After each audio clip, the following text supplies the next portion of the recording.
So let's start the process. We're going to be burning on a 155 mesh screen. These are for youth sizes, so it's a little bit smaller. Set it up. Notice I have a line on the outside. This is where my screen normally sits at, because I really don't want to spend all that money on a recognition screen. I'll pull out a screen, my makeshift table or drying cabinet.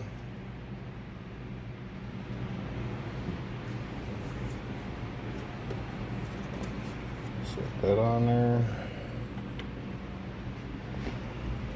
Just lock it in and turn it on.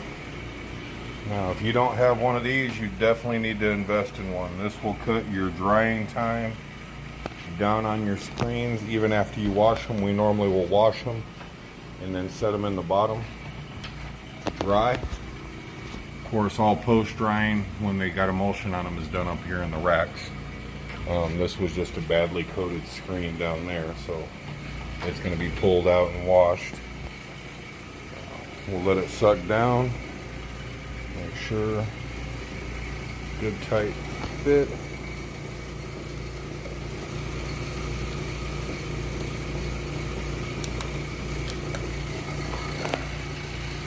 My exposure unit runs at about 50 seconds. So we will let that do its thing.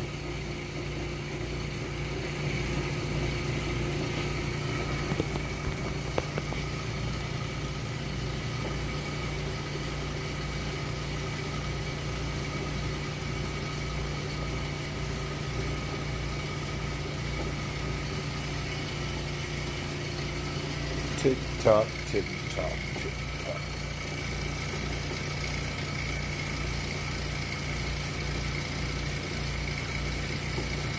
Right now, just over about 2 minutes from start.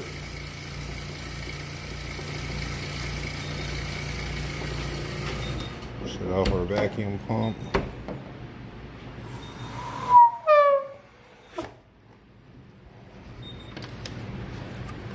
I know it seems kind of bright back here. It's because I run black room lights, because I like to be able to see what I'm doing in my dark room. Peel that off. Bring this over.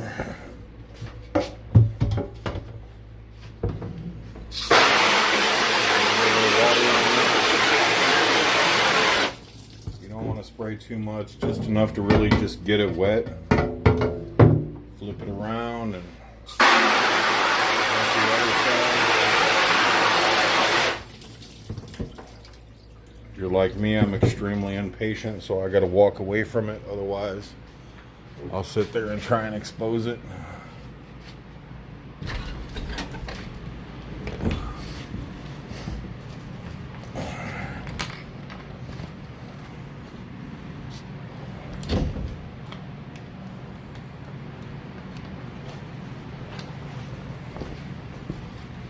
I can hold about 50 screens.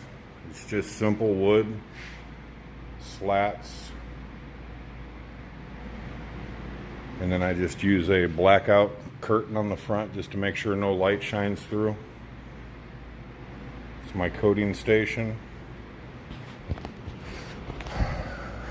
We should be pretty good on this one. So let's go ahead.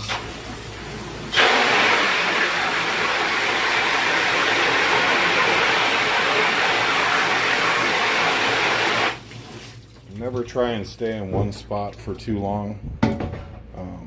These were coated a little bit on the thick side.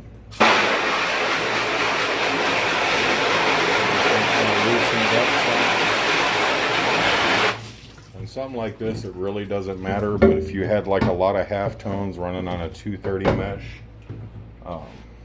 kind of be a problem trying to block them out if you blow out your halftones.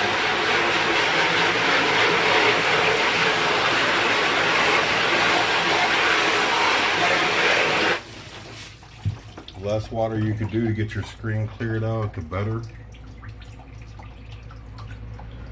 Now normally what I would do, since this doesn't have to run tonight, I'm just going to let it sit here and air dry. But normally I would put it back inside of here with the humidifier and let it dry out completely and then run it the next day to post cure. I've had a lot of people tell me that they use their light table to do post cure. I've never really seen any difference in how strong the stencil was on post curing as opposed to just drying the screen. So I mean, if you want to take the time and relight it and everything else, or like I said, just make sure you can stick it in front of a fan. 90% of the time we stick it in front of fans, or it goes in the drying cabinet, and that's pretty much all there is to exposing the screen.